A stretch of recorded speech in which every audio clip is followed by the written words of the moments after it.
বাংলাদেশের বিপক্ষেও জিততে পারল না আর্জেন্টিনা। ব্রাজিলের কাছে এক হালি খাওয়া দলের বিপক্ষে কষ্টে ড্র আর্জেন্টিনার।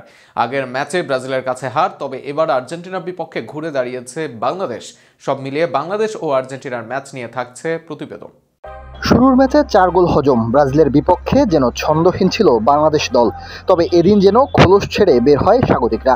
রাইজিং স্টার এদিন আর্জেন্টিনার বিপক্ষে নিজেদের সেরাটা মেলে ধরে। দেশি প্রবাসীদের মিশ্রণে এদিন আর্জেন্টিনাকে ভালোই চেপে ধরে বাংলাদেশ দল। ম্যাচের 4 মিনিটে এদিন এগিয়ে যেতে পারত বাংলাদেশ দল। মাসুদ রানার শট জালেও জড়ায়, দূর থেকে আসে থ্রু পাস।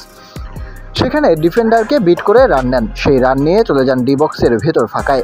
গোলরক্ষকের সামনে আসলেও তাকেও সুযোগ দেন, বল ঝাড়িয়ে নেন জলে।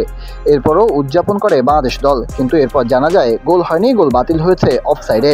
যদিও তাতে হাল ছাড়েনি বাংলাদেশ দল। প্রথমার্ধে গোল করে টাইগাররা। এবারও দূর থেকে বল পায় বাংলাদেশ দল। সে বল নিয়েই দারুণ রান নেন মানিকের গতির সাথে পেরে উঠতে পারেননি আর্জেন্টিনার ডিফেন্ডাররা। এরপর সামনে থাকা গোলরক্ষককে ফাঁকি দিয়ে আদায় করে গোল, আর তাতে এগিয়ে যায় বাংলাদেশ। 20 মিনিটে আসে বাংলাদেশের লাতিন কাপে প্রথম গোল। প্রথমার্ধে এটাই ছিল দলের একমাত্র গোল। সেই লিড নিয়ে দ্বিতীয়ার্ধে মাঠে নামে টাইগাররা। তবে এবার স্বাগতিকদের বিপক্ষে কামব্যাক দেয় আর্জেন্টিনা দল। 49তম মিনিটে বাদিক থেকে ফ্রি কিক পায় আর্জেন্টিনা, আর সেখানে বাঁ পায়ের ফ্রি কিক নেয় আর্জেন্টিনার খেলোয়াড়। সে বল নিচ থেকে গেলেও মিসজাজ করে বাংলাদেশের খেলোয়াড়রা, আর তাতে বল জড়ায় জালে। গোল আদায় করে আর্জেন্টিনা দল। এরপর দুই দল আক্রমণ পাল্টা আক্রমণ করলেও গোল হয়নি।